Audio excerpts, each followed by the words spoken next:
नमस्कार मित्र हो. विनुश्री एरंडोलीमध्ये मी आपल्या सर्वांचे मनपूर्वक सहर्ष स्वागत करीत आहे. मित्र हो, आजच्या भागामध्ये आपण पाहणार आहोत कारगिल विजय दिवस अतिशय सोपा निबंध.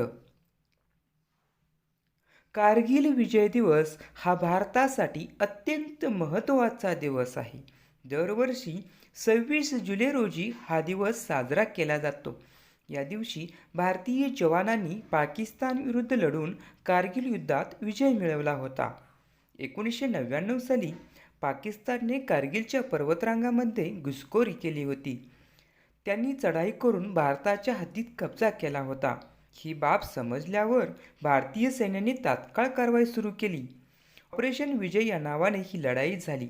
भारताचे जवान अतिशय कठीण हवामान, उंच पर्वत आणि कमी ऑक्सिजन अशा प्रतिकूल परिस्थितीत लढले. या युद्धात captain Vikram Batra, grenadier Yogendra Yadav, rifleman Sanjay Kumar यासारख्या अनेक जवानांनी अतुलनीय शौर्य दाखवले. अनेक जवान शहीद झाले, पण त्यांनी मातृभूमीच्या रक्षणासाठी आपले प्राण अर्पण केले. कारगिल विजय दिवस हा आपल्याला आणि बलिदान यांच्या करून देतो. या दिवशी आपण सर्वांनी देशभक्तीची शपथ घ्यावी आणि आपल्या वीर जवानांना सलाम करावा. मित्रांनो, हा व्हिडिओ कसा वाटला कमेंटद्वारे अवश्य कळवा. भेटूया नव्या व्हिडिओमध्ये. धन्यवाद.